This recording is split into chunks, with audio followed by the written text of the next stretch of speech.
First of all, packaging. I think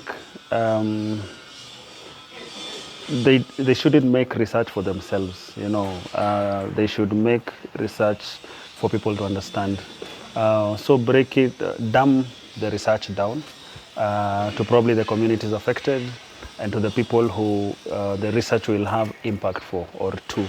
So my suggestion would be don't package it as a researcher, package it to a layman.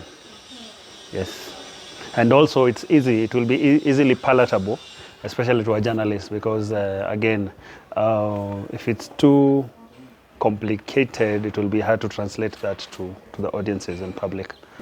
What is a good story, in short? I want to believe that any story is a good story, whether they're science stories, whether they're stories about gender. It's all about how we package them.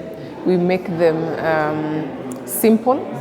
If you're able to, for example, break down the scientific language or lingua sometimes can be very complex.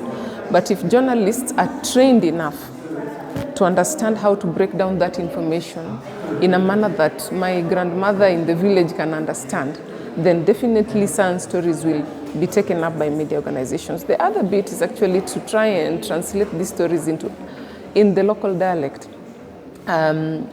Because one of the things that we have to agree is that scientific topics can be very complex, and it becomes very difficult for the common mwananchi to understand. So you can imagine what happens to the people at the bottom of the food chain, the people in the community. So if we can package that content in a language, in a format that can be consumed by many people, then we will have succeeded. It will be very easy, for example, to pitch stories around scientific content. There's a lot that universities can do.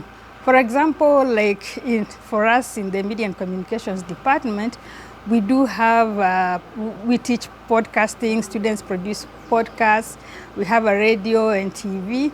So there can be some collaboration with the scientific research that is taking place, with it also being shared on these particular platforms and also being shared online. But I think the university has a role to play to engage all legacy media, not just the university media, especially on critical things that are happening.